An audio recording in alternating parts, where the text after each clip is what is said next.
Nah nih, kalau hari ini kita jalan-jalan ke pabrik ban untuk melihat bagaimana proses pembuatan ban yang menjadi komponen penting dalam transportasi modern. Bagi kamu yang penasaran, yuk kita simak DP proses kali ini, pembuatan ban mobil dan ban motor.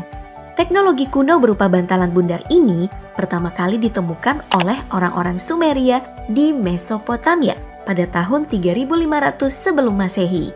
Mereka memotong batang pohon dan melubangi tengahnya agar bisa berputar pada poros. Namun saat itu, roda belum dipakai sebagai alat menggerakkan kendaraan, tapi dipakai memutar adonan tanah untuk membuat tembikar. Setelah merasakan faedah benda tersebut selama beberapa lama, timbullah ide untuk menjadikannya apa yang kita kenal sekarang. Jadi, sebagai orang modern, kita harus terima kasih nih dengan bangsa Sumeria atas penemuan brilian tersebut. Nah, roda yang kita kenal sekarang adalah ban, khususnya ban karet. Proses pembuatannya juga jauh lebih kompleks dari roda buatan orang Sumeria. Pertama, dimulai dari proses pencampuran bahan mentah. Pada proses ini, ada berbagai bahan mentah yang digunakan untuk menciptakan ban bermutu. Mulai dari karet sintetik, karet alami, hingga bahan kimia untuk memberi sifat unik pada ban, seperti daya cengkram kuat, hingga ketahanan pada cuaca ekstrim. Di proses ini, pertama kali akan dilakukan pengukuran bahan mentah secara spesifik. Beda ban, maka komposisi yang digunakan juga ikut berbeda. Jika selesai, maka semua bahan mentah tadi akan dimasukkan dalam mesin penggiling raksasa. Dalam mesin ini akan dilibatkan tekanan dan juga suhu tinggi agar pencampuran bahan bisa dilakukan dengan cepat. Nah, hasil dari pencampuran bahan mentah ini akan berupa gulungan karet berwarna hitam seperti berikut, yang menjadi bahan utama dalam pembuatan ban. Setelah bahan utama tadi didapatkan, selanjutnya kita masuk ke proses penggilingan kedua, yang dikenal dengan nama milling process, yakni proses membuat bahan mentah berupa lembaran karet tadi menjadi berbagai macam bagian dari ban. Nah, untuk mengetahui hal ini secara detail, ayo kita lihat dulu penjelasan tentang komponen ban. Pertama, ada bed atau juga dikenal sebagai pengunci dari ban. Posisinya ada di bagian terluar dari lingkaran ban. Fungsi dari bed ini adalah untuk memperkuat bagian dalam ban. Makanya, bed berupa kawat baja yang diselimuti oleh lapisan karet ban. Kedua, ada sidewalls. Komponen ini tercipta dari karet yang lebih padat untuk melindungi ban dari ancaman luar dan juga kondisi alam yang ekstrim. Selain itu, komponen ini juga bertanggung jawab untuk memberikan kestabilan pada gerakan mobil saat belok kanan ataupun belok kiri. Ketiga, ada tire casting yang tugasnya untuk menjaga kestabilan mobil saat melaju kencang di atas jalanan. Biasanya, tire casting ini adalah lapisan karet yang cukup tebal dan bisa disentuh dari dalam ban.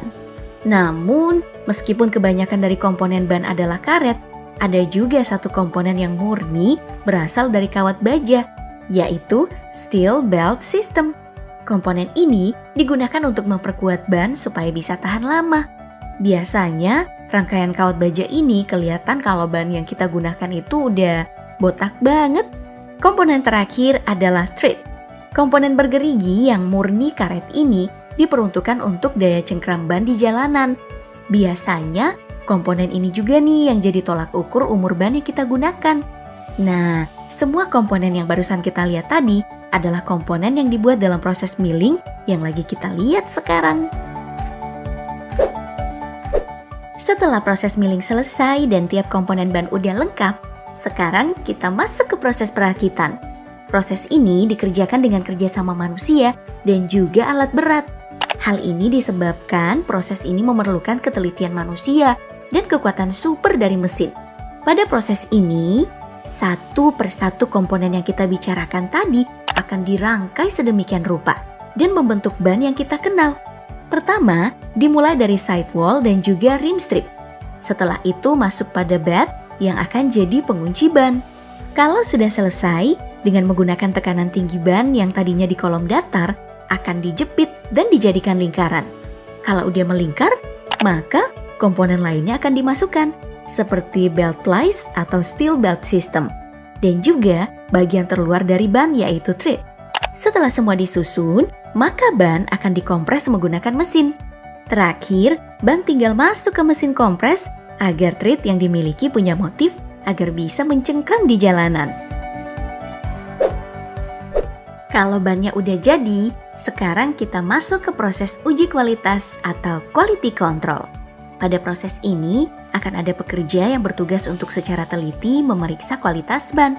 Uji pertama digunakan dengan menggunakan senter UV untuk melihat produksi ban mengalami cacat seperti bocor atau benjol pada bagian dalam. Uji pertama ini diselesaikan dengan meraba-raba di bagian dalam dari ban. Jika udah lulus, maka kita menuju ke uji kedua untuk melihat kualitas dari bagian luar dari bannya. Proses ini dilakukan dengan memasang ban pada rim otomatis, lalu ban dipompa hingga tekanan 40 PSI. Setelah itu, ban diputar-putar untuk melihat apakah bagian luar dari ban mengalami kebocoran saat dilakukannya produksi. Jika tidak, maka ban lulus tes kecacatan produksi. Setelah tes tadi, masih ada juga nih tes lainnya, seperti tes daya tahan dan juga cengkraman yang melibatkan lintasan dan mobil beneran. Dari sini kita bisa tahu kalau kualitas dari ban yang diproduksi udah terjaga atau tidak. Nah, itulah tadi beragam rangkaian pembuatan ban mobil dan juga ban motor yang sempat DP Proses hadirkan.